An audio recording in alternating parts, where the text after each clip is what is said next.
Jangan sampai saling memaafkan kita ini hanya latah atau basa-basi sosial urusan dunia, bukan karena Allah Subhanahu wa taala. Jangan, kita harus niati. Di dalam bersilaturahmi itu ada dasar, ada pondasinya. Bukan sekedar kita saling kunjung mengunjungi. Bukan saling kunjung mengunjungi, yaitu dasarnya adalah cinta. Maka cinta itu yang akan menyelesaikan segala permasalahan, kedengkian, kebencian, permusuhan. Maka dari itu, hendaknya kita persiapkan di dalam kita minta maaf atau memberi maaf. Ini dengan membiasakan hati kita, melatih kita untuk kita bisa hidup saling mencintai dengan sesama. Dengan orang tua, hidup dengan cinta. Kalau sudah ada cinta, beres semuanya. Permasalahan kita ini hilangnya cinta lalu muncul kedengkian. Dengan hilangnya cinta di hati kita muncul kebencian. Dengan hilangnya cinta di hati kita muncul dendam di hati kita. Sehingga permusuhan mudah sekali dikobarkan. Bahkan tidak pandang kadang kakak adik bermusuhan gara-gara rebutan warisan orang tuanya. Dan tidak sedikit hal yang demikian itu. Bahkan tidak pandang kalau sudah hilang kecintaan lalu muncul kebencian. Tidak pandang bahkan mungkin terjadi di antara orang alim dengan orang alim bermusuhan. Na'udzubillah. Karena apa? Tidak ada cinta di dalam hatinya. Dan ini masih ingat hadis yang pernah kami sampaikan, hadis qudsi pada pertemuan yang lalu. Akhir pertemuan kita membawa hadis qudsi. Allah menyeru kepada hambanya, aina al-mutahabbuna bijalali, mana orang yang hidupnya saling mencintai karenaku, al-yauma udilluhum yauma la dhilla illa dhilli, sekarang akan aku beri perlindungan mereka, yakni di padang mahsyar, di akhirat mereka akan mendapatkan perlindungan dari Allah di saat tidak ada lagi perlindungan kecuali perlindungan dari Allah Subhanahu wa taala. Yang hidup saling mencintai karena Allah, hidupnya akan indah, di dunia indah, ketemu si A senyum, si B senyum, si J senyum, ada rindu, di saat memberi enak. Tapi kalau hidupnya benci, kalau orang hidupnya dengan kebencian, melihat tetangganya punya mobil sakit hati, ngedengki. Lihat tetangganya bangun rumah sakit, lihat ayamnya lewat pun sudah pegel ngelihat ayamnya. Karena apa? Hati kotor, hati busuk, hati rendah, hati sempit. Maka ayo kita berusaha untuk menumbuhkan makna kecintaan di antara kita. Dan untuk menumbuhkan makna kecintaan ini, kemarin juga sudah kami sampaikan bahwasanya dengan biasa kita untuk mendoakan. Biasakan kita untuk mendoakan saudara kita, sesama kita, sahabat kita. Paksakan kita untuk bisa mendoakan mereka dengan doa-doa kebaikan. Jangan sampai kita mendoakan siapapun dengan doa jelek, jangan. Sejahat apapun orang tersebut kepada kita, hendaknya kita berusaha untuk berlatih lapang.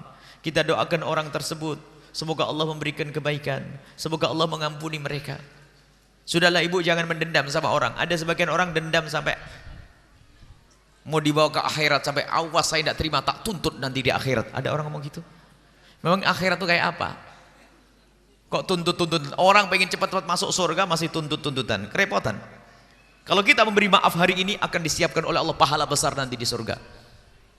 Kita lapang dada. Lupakan sudah kebencian, permusuhan. Sudahlah, sekarang kita pangkas. Kalau kita marah dengan seseorang, benci dengan seseorang, di malam harinya kita hantam kebencian itu. Kebencian yang di hati kita, kita hantam dengan doa-doa. Ya Allah, berikan kebaikan kepada orang tadi yang kurang ajar kepadaku, ya Allah. Terus, ini adalah salah satu cara untuk menumbuhkan kecintaan di hati kita. Biasakan mendoakan. Ustadz mendoakan ustadz yang lain. Pedagang mendoakan pedagang yang lain. Tetangga doakan. Bahkan kita perlu membudayakan anak-anak kita. Jangan ajari anak-anak kita dengan kebencian dan permusuhan. Jangan. Kadang seorang ibu, seorang bapak itu telah salah mendidik anaknya untuk benci dengan saudara. Misal, harta kita direbut oleh saudara. Setiap hari cerita kepada anak-anak, tahu enggak kamu sebetulnya itu warisan bapakmu itu diambil oleh pamanmu. Setiap hari diajari anaknya untuk benci. Kita pengen rumah kita itu kita jadikan tempat diskusi dengan anak-anak kita tentang kemuliaan. Biarpun mungkin sebulan sekali atau seminggu sekali. Misalnya setiap malam Jumat kita kumpulkan anak-anak kita. Lalu kita cari kira-kira anak kita itu benci dengan siapa. Mungkin lihat tetangga yang pernah marah-marah dengan kita, atau paman yang jahat. Di malam itu dikumpulkan anak-anak kita. Anak-anakku, kamu ingat tidak dengan paman kita yang ada di sana? Oh, ingat bah, yang itu kan, yang ngomong-ngomong jelek dia. Kamu ingat tidak dengan tetangga kita yang namanya ini? Oh ya bu ya, bah, itu tetangga yang kurang ajar itu. Sekarang kamu sudah melakukan dosa menyebut dia kurang ajar, menyebut dia jahat. Sekarang malam ini kita doakan mereka. Kita minta maaf kepada Allah, kita doakan semoga tetangga kita menjadi tangga yang baik. Nah ini pernah ada kita mendidik anak-anak kita semacam ini? Mungkin kita punya saudara yang jahat, tapi jangan anak kita ajari jahat. Kita kumpulkan anak-anakku, kamu ngerti. Kemarin bibimu marah kan di sini? Kita doakan semoga bibi diampuni oleh Allah dan diberi segala kebaikan. Jadi anak kita terus kita tata hatinya. Cuman kadang kita itu karena kekecewaan dengan seseorang, marah kita dengan seseorang, cari kawan, anaknya pun diajak masuk neraka. Coba dikumpulkan baik, Dedek, tetangga yang pertama, paling dekat dengan rumah kita doain. Semoga Allah memberikan kebaikan kepadanya. Besok rumah yang kedua, rumah ketiga. Setiap kali, bahkan kalau kita melihat tanda-tanda anak kita bakal benci kepada keluarga atau seseorang, kita amati wajah mereka, sudah mulai gak senang dengan seseorang, langsung kita datang, kita panggil dan kita ingatkan, Dedek, yuk kita doakan orang itu dengan doa yang baik. Loh, dia kan doa. Tidak boleh. Mungkin Allah sudah mengampuninya. Ayo kita mendoakan. Ini yang perlu kita latih di anak-anak kita. Bukan diajak ngomongin tetangga, ngomongin paman, ngomongin bibi dan seterusnya. Coba kalau budaya ini dihadirkan di rumah kita, anak kita akan mengenal makna cinta. Sehingga ketemu orang indah. Tidak ada dendam, tidak ada dengki, tidak ada permusuhan. Nah, mungkin di antara kita sudah terlanjur melakukan kesalahan. Ini dasar awalnya itu. Dengan cara banyak mendoakan itu adalah untuk memangkas kebencian di hati kita, untuk menghadirkan cinta. Dan pastikan wahai Bapak Ibu, kita pulang dari tempat ini harus memperbanyak doa-doa tersebut. Harus memperbanyak doa untuk saudara kita. Jangan ditinggalkan, jangan dilawan. Hawa nafsu yang melarang kita untuk berdoa untuk saudara kita. Kemudian dengan cara mendoakan orang lain seperti yang pernah kami sampaikan, ada janji dari Allah melalui lidah Rasulullah bahwa mamin abdin muslimin yat'uli akhil muslimi ala dhahril ghaibi ila wa qala al malaku wa laka bimithlin. Tidak ada seseorang yang mendoakan orang lain di saat orang itu tidak ada di hadapannya. Kita mendoakan tetangga kita yang di sana, bibi kita yang di sana, teman kita yang di sana.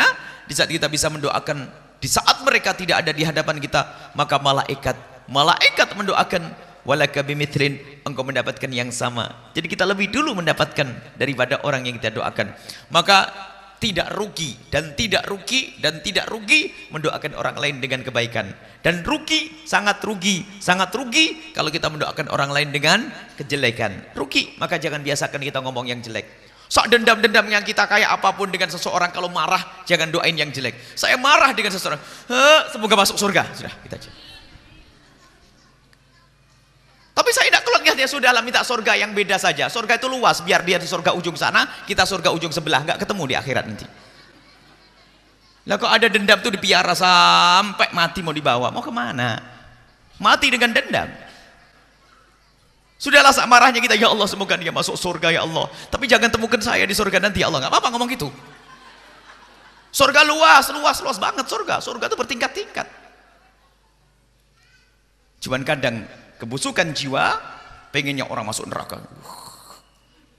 Naudzubillah. Kemudian kita biasa dengan halal bihalal reuni. Sebenarnya dasarnya sederhana. Meminta maaf dan memberi maaf. Jadikan ini budaya di rumah kita. Minta maaf dan memberi maaf. Barangkali fikih zakatnya kita bicarakan bulan depan saja, karena waktu kita bahas tentang meminta maaf dan memberi maaf. Orang tidak cukup menjadi orang yang sering minta maaf. Biarpun meminta maaf adalah sebuah kemuliaan. Meminta maaf akan dimuliakan oleh Allah dan Rasulnya. Yang mendahului meminta maaf diangkat derajatnya oleh Allah. Meminta maaf. Kalau kita salah minta maaf. Kepada siapa? Nah ini yang perlu kita perhatikan. Kepada orang-orang yang paling dekat dengan kita, orang tua kita, bapak ibu kita. Kita harus meminta maaf. Cuman ada syarat meminta maaf itu kayak apa? Apakah cukup kita minta maaf, innal aidin wal faizin. Kemudian setelah itu mohon maaf lahir batin, itu saja? Tidak pernah menyadari kesalahannya. Oh tidak. Minta maaf yang akan diterima oleh Allah adalah minta maaf yang dibarengi dengan an-nadamah, penyesalan akan dosa-dosa yang pernah kita lakukan kepada ibunda kita, bapak kita,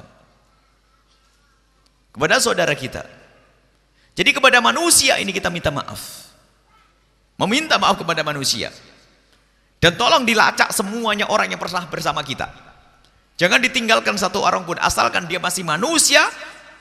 Kita punya ikatan dan bakal dituntut nanti kita di hadapan Allah kalau kita tidak benar. Bapak ibu jelas, kedekatan, anak, saudara, bahkan jangan lupa kita punya pembantu di rumah kita. Akan ditanya oleh Allah, bagaimana membantumu sholat atau tidak, bagaimana membantumu, bagaimana menutup aurat atau tidak, bagaimana membantumu, bagaimana melakukan keharaman atau tidak. Akan ditanya. Akan ditanya oleh Allah. Pembantu kita lahan surga kalau kita faham. Kita ajari dia mengaji, baca Al-Quran. Kita ajari dia takut kepada Allah Subhanahu wa ta'ala. Ada tanggung jawab di hadapan Allah. Dan kalau kita punya kesalahan, biarpun dia membantu kita, oh hebat, kita meminta maaf. Jangan yang minta maaf hanya bawahan kita. Jangan yang minta maaf hanya adik kita. Kita sebagai kakak tertua, kalau melakukan kesalahan segera meminta maaf. Karena apa? Kalau kita tidak minta maaf saat ini di dunia, maka dosa ini akan muncul nanti di akhirat. Meminta maaf. Biasakan dengan meminta maaf, dengan menyadari kesalahannya. Sadar aku tadi ngomong kasar. Kadang suami istri itu gengsi minta maaf. Kalau suami ngomong kasar atau istri ngomong kasar, ngomongnya nggak enak. Dikasih duit mas cuma segini bang, padahal kalimatnya cuma segini. Padahal suaminya mulai tadi itu banting tulang, meres keringat, capek, pulang hanya bawa duit sedikit. Sampai di rumah ini, sebelum pulang sudah gemeteran wahai para ibu itu. Karena tahu duitnya nggak cukup. Mestinya seorang istri di rumah kan menghibur hatinya, abang nggak usah pusing. Dengan segini insya Allah cukup. Begitu. Tak taunya di rumah ada istri yang tidak pernah tahu kemuliaan. Dikasih duit bukan syukurnya, cuma segini bang. Beras naik, minyak naik, BBM naik. Istri model apa semacam? Mestinya menghibur. Begitu juga seorang suami. Kadang kalau ngomong sama istri, masya Allah seperti pembantunya. Kenapa dia pakai kalimat lembut, kalimat indah? Suami istri.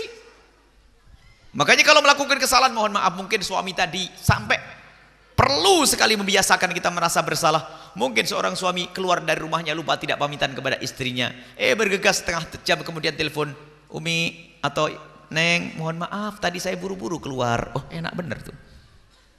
Sampai lupa nggak pamitan. Mungkin seorang istri tiba-tiba telepon suami yang di kantor atau di sawah. Sekarang sawah pun bawa HP kan. Tiba-tiba seorang istri telepon, ada apa Mi? Kok telepon? Aduh Pak, tadi waktu Bapak keluar saya nggak sempat kelepas, mohon maaf ya. Tadi sibuk lagi masak. Oh nggak apa-apa, indah. Kesalahan begini sudah disadari. Kadang salah gede, bentak pun tidak sadar, nyaci tidak sadar. Ada kemarin ngadu seorang perempuan, setiap hari dicaci sama seorang suami. Tak taunya kita menemukan juga seorang suami setiap hari dicaci oleh istrinya. Na'udzubillah. Ini ahli neraka semuanya. Perlu kita meminta maaf dengan sadar, dengan orang tua kita. Mungkin kita ngomong dengan orang tua kita dengan muka yang masam, muka cemberut dan sebagainya. Dosa. Sementara Allah mengatakan wala taqul lahum uffin. Ngomong uff itu nggak boleh kepada orang tua. Uff itu adalah satu kalimat yang sangat ringan tapi nggak baik. Misalnya kalau diajak ngomong sama orang tua, dia adalah dengan kata yang tidak enak, menunjukkan kalau dia sudah nggak senang dari hati. Misalnya apa? Dia dinasihati ibunya, mestinya kalau anak solehah kan tinggal ngomong, iya Mi. Tapi enggak, iyanya 2 kali, iya iya. Nah ini tidak enak. Ini sudah nggak enak sama Bapak Ibu. Ini juga dosa ini. Dinasihati istri juga begitu. Nasihati suami ini yang paling banyak begitu juga. Ya ya. Ya ya.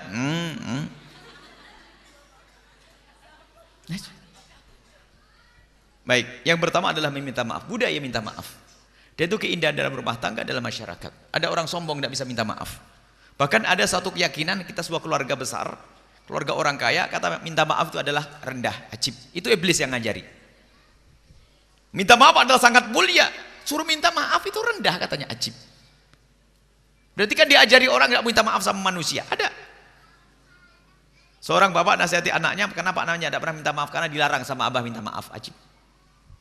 Aneh betul itu. Minta maaf adalah kemuliaan. Setelah meminta maaf, ternyata tidak kalah pentingnya, jadilah dirimu adalah orang yang mudah memaafkan, lapang dada. Ada orang minta maaf gampang, tapi dendamnya nggak pernah habis-habis. Minta maaf bisa dia, tapi kadang menyimpan amarah dengan sesama, menyimpan kebencian, dendam. Maka menjadilah orang yang lapang dada, mudah memaafkan. Dan ini orang takwa, orang bertakwa yang mendapatkan surga yang luas dari Allah Subhanahu wa taala. Sehingga bentuk dendam ini dipangkas, berusaha dipangkas. Saya tidak boleh mendendam siapapun. Saya harus memaafkan. Ada orang datang dalam keadaan kayak apapun, semarah apapun kita, karena dia datang dengan meminta maaf, tidak usah kita prasangka buruk. Alah paling kapok-kopok lombok. Minta maaf hari ini, besok melanggar lagi. Bukan urusanmu melanggar lagi. Selagi ada orang datang kepada kita meminta maaf, hendaknya kita lapang dada, memaafkan. Untuk menggapai kemuliaan. Untuk menggapai kemuliaan, kita memaafkan dia. Kita lapang dada kepada siapapun yang melakukan kesalahan kepada kita, berbuat zalim kepada kita, suami istri dan sebagainya, saudara dengan saudara. Sebab yang namanya tidak bisa memaafkan itu sebenarnya ada dendam di dalam hati. Dan kalau dendam ini menjerumuskan orang ke neraka. Setan itu luar biasa. Kalau pengen menjerumuskan orang masuk neraka itu pinter. Pertama mungkin kakak beradik. Kakak yang pertama ngerebut waris. Contoh, merebut waris saudaranya. Jadi yang merebut waris jelas melakukan kezaliman, melakukan dosa gede, dan dia tempatnya di neraka. Orang yang berebut waris, yang merebut waris adalah haram, dosa, ahli neraka yang berjalan di atas bumi. Yang direbut warisnya, yang direbut warisnya orang yang didolimi, dengan ketabahan dan kesabaran menjadi surga. Cuman setan tidak pengen ada orang masuk surga. Jadi orang yang direbut warisnya dengan tabah, aku pun lahir hanya tidak tanpa sehelai kain pun. Aku lahir tidak apa-apa. Kalau ternyata duitku diambil oleh abangku, biarlah saya relakan. Saya tidak boleh mendendam, tidak boleh marah. Ahli surga dia. Apa yang diberikan kepada abangnya akan dipetik nanti di akhirat. Tapi ternyata setan tidak diam. Ditanamkan dendam di dalam hatinya. Sehingga abangnya masuk neraka gara-gara merebut warisnya. Dia diajak oleh setan untuk masuk neraka dengan kebencian. Sehingga setiap hari pagi dan sore gunjing. Abangnya beli mobil, helah beli mobil bagus, tamisil rebutan waris dengan saya. Setiap hari menggunjing, ngomong dengan istrinya, ngomong dengan anaknya, ngomong dengan yang lainnya. Kaya apaan, kaya apapun itu, tanah saya. Setiap hari gunjing. Akhirnya apa? Abangnya masuk neraka gara-gara merebut waris adiknya. Adiknya masuk neraka gara-gara apa? Kebencian dan dendam yang di dalam hatinya, yang ditiupkan oleh setan tadi. Nah ini. Makanya lapang dada itu penting, kita mudah memaafkan kepada siapapun. Sudahlah, ada orang berbuat salah, cepat lupakan. Sehingga itu yang disebut dengan orang yang datang kepada Allah biqalbin salim, dengan hati yang selamat, tidak ada dendam, mudah memaafkan. Sudah. Ini kemuliaan dan keindahan. Inilah yang perlu kita hadirkan di rumah kita. Mudah meminta maaf dan mudah memaafkan. Maafkan. Sampai disebutkan dalam Al-Quran itu, orang yang bertakwa wasari'u ila maghfiratin min rabbikum wa jannatin arduha samawati wal ardu uiddat lil muttaqin alladzina yunfikuna fis sarra'i wad dharra wal kadhiminal ghaidha wal 'afina 'anil nasi wallahu yuhibbul muhsinin. Pangkat tinggi yang mendapatkan surga adalah wal kadhiminal ghaidha. Didolimi, dijailin sama orang, menahan amarah. Wal kadhiminal ghaidha. Menahan amarah. Setelah menahan amarah, tidak membalas dengan lidah ikut mencaci, tidak mukul. Astagfirullahaladzim. Tapi menahan amarah ini bisa saja meletus nanti, meledak suatu ketika. Setelah wal kadhim wal 'afina 'anil nas dilanjutkan dengan memaafkan. Kamu aku maafkan sudah. Aku maafkan pokoknya. Hatinya panas tapi berusaha untuk memaafkan. Memaafkan pun kadang masih ada sisa-sisa. Pangkas, bersihkan sisa-sisa tersebut seperti disebutkan dalam Al-Quran, lanjutan ayat tersebut. Wallahu yuhibbul muhsinin. Malah ngasih hadiah kepada orang yang jahat. Kepada orang yang zalim pada kita kasih hadiah. Nahan marah, memaafkan, kasih hadiah. Ini makanan yang paling bagus, duit apa? Dijamin ini. Kalau kita punya marah dendam sama seorang, kasih hadiah, maka hilanglah dengki dan amarah tersebut. Dan kebencian tersebut. Ini pendidikan. Pendidikan seperti itu. Jadi bagaimana untuk kita menahan marah ini? Tapi ingat, menahan marah ini adalah urusan kita dengan manusia, bukan urusan dengan Allah. Kalau melihat suami tidak sholat lalu sabar, nggak begitu. Maksudnya hak kita diambil, kita dijailin, kita dijahatin, kita digunjing, kita difitnah, kita diolok, diambil duit kita. Ini yang perlu sabar, memaafkan mereka. Tapi kalau kita ngelihat orang minuman keras, ya kita ingatkan. Sabar di sini nggak boleh. Ada orang berzina, kita ingatkan. Bukan, oh sabar, anakku berzina sabar, anakku tidak sholat sabar. Oh itu bukan, itu majnun, gila namanya. Sabar yang disebutkan tadi, wal kadhiminal ghaidh, itu urusan kita dengan manusia. Pinjam duit gak balik-balik, ya sabar. Duit kita diambil, ya sabar. Kemuliaan itu. Karena apa? Hitungannya dengan Allah. Ini urusan dengan manusia, hablum minan nas. Maka dari itu, lebaran hendaknya kita lakukan dengan seperti ini. Dengan mendoakan orang yang akan kita kunjungi. Kita akan kunjung kepada seseorang, pastikan kita sudah berdoa di tengah malam. Kita ingin mengadakan reuni, pastikan kita sudah berdoa untuk saudara kita sebelum reuni. Kenapa? Kalau kita belum mempersiapkan hati kita, khawatir nanti di saat kita bertemu, justru mendapatkan bahan baru untuk menggunjingnya. Kalungnya di bawah semuanya. Sok bener tentang orang kaya, reuni aja pakai kalung 16 gelang. Cincinnya 10. Macam mobilnya aja, pamer paling depan. Klakson lagi tadi datangnya, macam-macam. Padahal datangnya reuni, pengen halal lebih halal.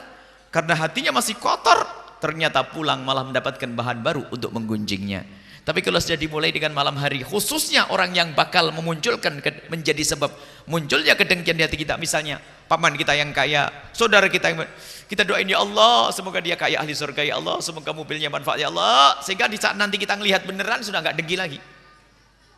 Itulah perlu kita bangun hati kita, hati yang bersih. Semoga Allah menjaga hati kita semuanya, memuliakan kita di dunia dan di akhirat. Ingat, dengan suami istri mudah memaafkan dan mudah meminta maaf, dengan orang tua, dengan anak, dengan pembantu. Kalau kita salah, biarpun itu pembantu kita, misalnya kita bangunin pembantu baru tidur, Mbak sudah tidur, baru nek, mohon maaf ya, mohon maaf, gak ada masalah. Mulia, cantik, soleh, ganteng kalau seperti itu. Minta maaf adalah bukan kerendah, minta maaf adalah melambung dalam kemuliaan. Baik, ini saja, semoga Allah Subhanahu wa taala membersihkan hati kita dari bermacam-macam penyakitnya. Ada 3 poin yang kita hadirkan. Yang pertama, semoga Allah menjadikan hati kita hati yang rindu berdakwah, berjuang di jalan Nabi Muhammad tadi. Yang kedua, menumbuhkan makna kecintaan di hati kita dengan sesama manusia. Dan ada hubungannya dengan dakwah. Dakwah harus juga dibarengi dengan saling mencintai karena Allah dan janji dari Rasulullah nanti akan mendapatkan tempat istimewa di surga Allah.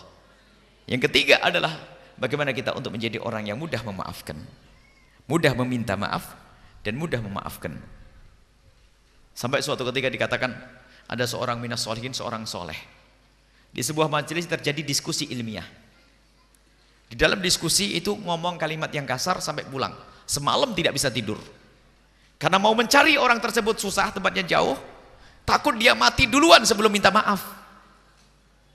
Padahal mungkin ngomongnya juga gak sengaja. Tapi dia ingat, kalau tadi dia ngomong gak enak, diingat sampai semalam istighfar terus kepada Allah untuk dirinya dan untuk orang yang disakiti. Dan tidak bisa tidur, takut aku mati dalam keadaan belum dimaafkan. Sampai terbangun pagi-pagi keluar, datang ke orang yang disakiti, minta maaf Allah. Lah kita ini jangan sampai menjadi orang yang ahli neraka di dunia. Sebelum masuk surga, sebelum masuk akhirat sudah catat sebagai ahli neraka. Suka nyakiti orang, tidak pernah minta maaf. Naudzubillah. Ayo kita koreksi hati kita dengan mudah minta maaf kepada siapapun yang pernah kita berbuat salah kepadanya. Itu adalah kemuliaan yang luar biasa, menjadi hamba yang dicintai oleh Allah Subhanahu wa taala. Wallahu a'lam bishawab. Setelah Anda menyaksikan video ini, jangan lupa berselawat kepada baginda Nabi Muhammad sallallahu alaihi wa alihi wa sahbihi wasallam.